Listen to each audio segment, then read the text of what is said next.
Hello everyone, I am Sudesh ma'am. Welcome back to my YouTube channel English Mastermind. बच्चों आज हम discuss करेंगे class 8 की भूगोल की बुक का लेसन 5 और लेसन नेम हमारा उद्योग। इससे पहले वाला लेसन हमारा एग्रीकल्चर से रिलेटेड था, उसके क्वेश्चन आंसर हम डिस्कस कर चुके हैं। अब ये लेसन है उद्योग। तो सबसे पहले कोई भी चैप्टर होता है, चाहे वो कृषि का है या उद्योग से रिलेटेड है, तो उसकी डेफिनेशन को जानना हमारे लिए इंपॉर्टेंट है। तो उद्योग शब्द का क्या तात्पर्य है, फर्स्ट क्वेश्चन हमारा। तो उद्योग बच्चों एक जो हम समझने के लिए, अपने माइंड में बिठाने के लिए, किस उद्योग से मतलब हमारा इंडस्ट्रीज से है, कारखानों से है, जहाँ पे वस्तुओं का सेवाओं का उत्पादन होता है। तो उद्योग का संबंध आर्थिक गतिविधि से है। एक आर्थिक गतिविधि है, आर्थिक मतलब धन से रिलेटेड, जो कि वस्तुओं के उत्पादन, सारी वस्तुओं का उत्पादन भी उद्योगों में होता है। खनिजों के निष्कर्षण, खनिजों का निकालना मतलब ज़मीन से जैसे कोयला वगैरह निकालते हैं, तो खनिजों का निष्कर्षण अथवा सेवाओं की व्यवस्था से संबंधित है। सेवाएं हैं जैसे ट्रांसपोर्ट, आपका पर्यटन है। तो इस तरह की जो सेवाएं हैं वो बनती कहाँ पे है? बनती तो सारी इंडस्ट्रीज में ही है ना। तो इंडस्ट्रीज एक ऐसी आर्थिक गतिविधि है जो वस्तुओं का भी उत्पादन होता है, जितनी भी हम वस्तुएं डेली यूज में यूज़ करते हैं। खनिजों का निष्कर्षण भी इसी से रिलेटेड है और सेवाओं की व्यवस्था भी यहीं पे होती है। सेकेंड पॉइंट है, इस प्रकार लोहा और इस्पात उद्योग वस्तुओं के उत्पादन से संबंधित है। अब ये थोड़ा सा इस पॉइंट को क्लियर कर दिया गया है कि वस्तुओं का उत्पादन से, जैसे लोहा और इस्पात उद्योग ले सकते हो, सारे ये आपके वस्तु उद्योग से आ गए। कोयला खनन उद्योग है, कोयले को धरती से निकालने से संबंधित है। उसमें आया था ना निष्कर्षण का काम भी, क्योंकि निष्कर्षण के लिए जितनी मशीनें औजार हैं सब कहाँ पे बनती हैं? वो भी कहाँ पे बनते हैं? उद्योगों में। और जैसे पर्यटन सेवा देने से संबंधित है, ये भी एक उद्योग है। तो वे कौन से तथ्य हैं जो उद्योग की अवस्थिति को प्रभावित करते हैं, मतलब उद्योग स्थापित करने के लिए कौन कौन से चीज़ें प्रभावित करती है? तो बच्चों इसका आंसर ये है, एक आपका कच्चे माल की उपलब्धता। जैसे हमने कहा था ना कृषि के लिए क्या क्या चीज़ें हैं, तो जलवायु, तापमान, ये चीज़ें थी। ऐसे ही उद्योग भी हर जगह नहीं लगाए जा सकते, इसके लिए भी कुछ सूटेबल कंडीशंस चाहिए। तो सबसे पहले क्या चाहिए? कच्चे माल की उपलब्धता। भी कच्चा माल, रॉ मटेरियल है वो अवेलेबल है या नहीं है। किसी भी उद्योग के विकास को कच्चे माल की उपलब्धता प्रभावित करती है। मान लो हम ऐसी जगह पर कोई भी इंडस्ट्री लगा के बैठ जाते हैं, पर रॉ मटेरियल है ही नहीं, तो वहाँ पे वो कैसे चलेगा? शक्ति में पूंजी, उद्योग संसाधनों पर निर्भर है। वह आज उद्योगों के विकास पर बड़ी मात्रा में पूंजी खर्च होती है। तो जो उद्योग हैं वो संसाधनों पर डिपेंड करते हैं। ऐसा तो नहीं है कि कुछ एक चीज़ है हमारे पास, तो पूंजी भी बहुत ज़्यादा जरूरी है। जल एवं परिवहन, पानी विकास, पानी किसी भी उद्योग की कार्यविधि को प्रभावित करता है। चाहे कोई भी उद्योग हो, उसके लिए पानी तो चाहिए ही होता है। परिवहन संसाधन को बाजार तक पहुंचाने के लिए भी जरूरी है। तो जल तो किसी भी उद्योग के लिए चाहिए ही चाहिए। और परिवहन, ट्रांसपोर्ट का क्या काम है? रॉ मटेरियल को इंडस्ट्री तक लेकर आना और जो तैयार माल है आपका उसको मार्केट तक पहुंचाना, ये भी परिवहन के साधनों के द्वारा ही जरूरी है। तो अगर हम किसी पहाड़ी इलाके में, हिल स्टेशन में कोई उद्योग लगा के बैठ जाते हैं, वहाँ चलाना पॉसिबल नहीं, क्योंकि वहाँ पे ट्रांसपोर्ट की फैसिलिटी नहीं होती। अब श्रम एवं बाजार, कोई भी उद्योग कुशल श्रमिक के बिना नहीं चल सकता। मान लो वहाँ पे लेबर ही नहीं है, तो हम कोई भी इंडस्ट्री चला पाएँ ये पॉसिबल ही नहीं। बाहर से कब तक हम लेबर मंगाएंगे? मंगवा ही नहीं सकते हैं इतने लेबर। तो जहाँ पे श्रम है वहाँ पे ही कोई भी उद्योग चल सकता है। तैयार माल को बेचने के लिए बाजार भी आवश्यक है, और फिर वो माल है वहाँ पर बिकना भी चाहिए, तभी भी कोई। तो इसको कौन कौन सी चीज़ें प्रभावित कर रही हैं? सबसे पहले आपका किया जो है कच्चे माल की, रॉ मटेरियल की उपलब्धता, फिर है शक्ति एवं पूंजी, पैसा और बिजली, फिर है जल एवं परिवहन, और फिर आपका श्रम एवं बाजार। अब आपका नेक्स्ट क्वेश्चन, थर्ड क्वेश्चन रह गया आपका, कौन सा उद्योग प्राय आधुनिक उद्योग का मेरुदंड कहा जाता है और क्यों? बच्चों this question is most important question. आमतौर पर ये क्वेश्चन मिलता ही है पेपर में।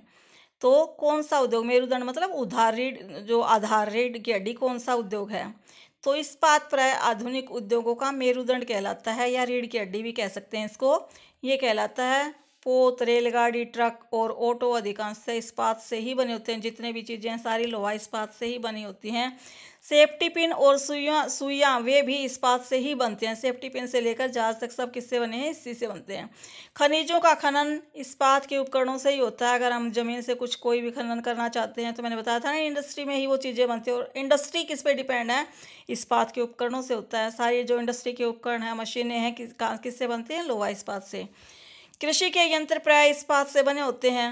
कृषि में भी कोई भी आप इंस्ट्रूमेंट देख लीजिए, सारे कहाँ से, ट्रैक्टर है आपका, हार्वेस्टर, सभी किससे बने होते हैं? लोहा इस्पात से। विशाल भवनों का ढांचा इस्पात से ही बनाया जाता है। अब हमारे जो बिल्डिंग्स बनती हैं उसके हम जो छत वगैरह देते हैं तो सारा ढांचा किससे बनता है? लोहे से बनता है। अब आपका कपास उद्योग मुंबई में तेजी से क्यों विकसित हुआ है और कहीं पे क्यों नहीं, हमारे हरियाणा में, पंजाब में क्यों नहीं हुआ? तो ये क्यों विकसित हुआ है, तो इसके लिए क्या क्या सूटेबल कंडीशंस हैं वो देख लेते हैं। वहाँ पे यहाँ पहली सफल यंत्रीकृत वस्त्र मिल मुंबई में 1854 ईस्वी में स्थापित हुई। तो बच्चों आपसे ये भी क्वेश्चन पूछा जा सकता है कि पहली जो यंत्रीकृत वस्त्र मिल है, सूती कपड़ा मिल है, वो कहाँ पर लगी? मुंबई में लगी। कब लगी? 1854 में। तो सेकंड है यहाँ उष्ण आर्द्र जलवायु मौजूद है। उष्ण आर्द्र जलवायु मतलब थोड़ी सी नमी रहती है जलवायु में और गर्म भी है थोड़ी सी। यहाँ मशीन आयात के लिए पतन मौजूद है। पतन होता है बच्चों बंदरगाह, जहाँ पे जहाज मतलब आ जा सकते हैं। और ये समुद्री जहाज वगैरह कहाँ पे रहते हैं? जहाँ पे समुद्र होता है। तो पतन हमेशा समुद्र पे ही पॉसिबल है। यहाँ कच्चे माल की उपलब्धता पर्याप्त मात्रा में है। रॉ मटेरियल सबसे बड़ी चीज़ है जो। यहाँ दक्ष मतलब टैलेंटेड, जो उस काम में स्किल्ड श्रमिक हैं, लेबर हैं, वो मिल जाते हैं। नेक्स्ट क्वेश्चन आपका, अंतर स्पष्ट कीजिए। कृषि आधारित और खनिज आधारित उद्योग, एक तो कृषि पे डिपेंड होते हैं और दूसरे होते हैं खनिजों पर, जैसे कोयला है और इन पर। तो कृषि आधारित उद्योग कौन से हैं? कृषि आधारित उद्योग कच्चे माल के रूप में वनस्पति और जंतु आधारित उत्पादों का उपयोग करते हैं। तो कृषि पर आधारित जितने भी उद्योग हैं, या तो वो कच्चे माल के लिए कृषि से चीज़ें लेंगे, या फिर जैसे जीव जंतु हैं, एनिमल्स, उन पर आधारित उत्पादों का, जैसे दूध की डेयरी है आपकी, डेयरी जो उत्पादन है वो भी क्या है? कृषि आधारित उद्योग है। ऐसे ही मान लो आपका कोई जो खाने पीने की चीज़ें हैं, ये सारे किस पे डिपेंड होते हैं? कृषि आधारित है। सूती कपड़ा उद्योग है, ये भी कृषि आधारित है। खाद्य संसाधन, वनस्पति तेल, इसके एग्जाम्पल आ गए हैं। सूती वस्त्र, डेयरी उत्पाद और चर्म उद्योग कृषि आधारित उद्योगों के उदाहरण। चर्म चमड़ा उद्योग हैं, जो जूता वगैरह के उद्योग हैं, सब पे किस पे हैं? कृषि से मिलता है उनको। और जो चमड़ा है वो पशुओं से मिलता है। तो ये सारे कृषि आधारित उद्योग हैं। अब है खनिज आधारित उद्योग। खनिज आधारित उद्योग प्राथमिक उद्योग हैं जो खनिज एस्कों का उपयोग कच्चे माल के रूप में करते हैं। ये खनिजों का उपयोग करते हैं रॉ मटेरियल के रूप में। एस्क से निर्मित लोहा खनिज आधारित उद्योग का उत्पाद है। जैसे जमीन से क्या निकलता है, जो हम लोहा देखते हैं ऐसा थोड़े निकलता है, अयस्क निकलते हैं, उनसे हम लोहा निकालते हैं फिर। तो इस पे जो लोहा उद्योग है वो किस पर आधारित हुआ? खनिज पर आधारित हुआ। सार्वजनिक क्षेत्र और संयुक्त क्षेत्र के उद्योग बताओ, उनमें क्या अंतर है? तो सार्वजनिक मतलब सबके लिए, सब जनों के, सारो मतलब सार्वजनिक मतलब सब जनों के लिए, मतलब सहकारी क्षेत्र हो गया। और संयुक्त क्षेत्र जिसमें मिला जुला हो। तो सार्वजनिक क्षेत्र के उद्योगों का स्वामित्व और संचालन सरकार द्वारा होता है। इनका मतलब इन पर पूरा जो कंट्रोल होता है किसका होता है? सरकार का। हिंदुस्तान एरोनॉटिक्स लिमिटेड और steel authority of India limited, इसके दो उदाहरण। सार्वजनिक क्षेत्र के आपसे दो उदाहरण पूछ ले जाएं तो ये आप दे सकते हैं। अब है संयुक्त क्षेत्र के उद्योग, जिसमें मतलब जो संयुक्त का मतलब मिला जुला, जिसमें प्राइवेट सेक्टर भी होता है, सहकारी सेक्टर भी होता है। संयुक्त क्षेत्रों के उद्योगों का स्वामित्व और संचालन राज्यों और व्यक्तियों अथवा व्यक्तियों के समूह द्वारा किया जाता है। मतलब इसमें पूरी स्टेट गवर्नमेंट भी इन्वॉल्व होती है और कुछ निजी जो पर्सनल होते हैं, प्राइवेट लोग, उनका भी इसमें मिला जुला हिस्सा होता है, साझेदारी होती है। मारुति उद्योग लिमिटेड है जैसे संयुक्त क्षेत्र के उदाहरण है मारुति उद्योग। इसमें गवर्नमेंट का भी हिस्सा रहता है और ये पर्सनल जो लोग हैं, कुछ व्यक्तियों का जो समूह है, उनका भी इसमें हाथ है। तो ये संयुक्त क्षेत्र का आपका एक उदाहरण है। तो बच्चों ये थे आपके क्वेश्चन आंसर लेसन 5 के। इससे पहले मैं आपको लेसन 4 के क्वेश्चन भी डाल चुकी हूँ, तो आप उनको देख सकते हैं। तो ये वीडियो आपको कैसी लगी थी? अच्छी लगी तो प्लीज़ मेरे चैनल को लाइक करें, शेयर करें और चैनल को सब्सक्राइब करें।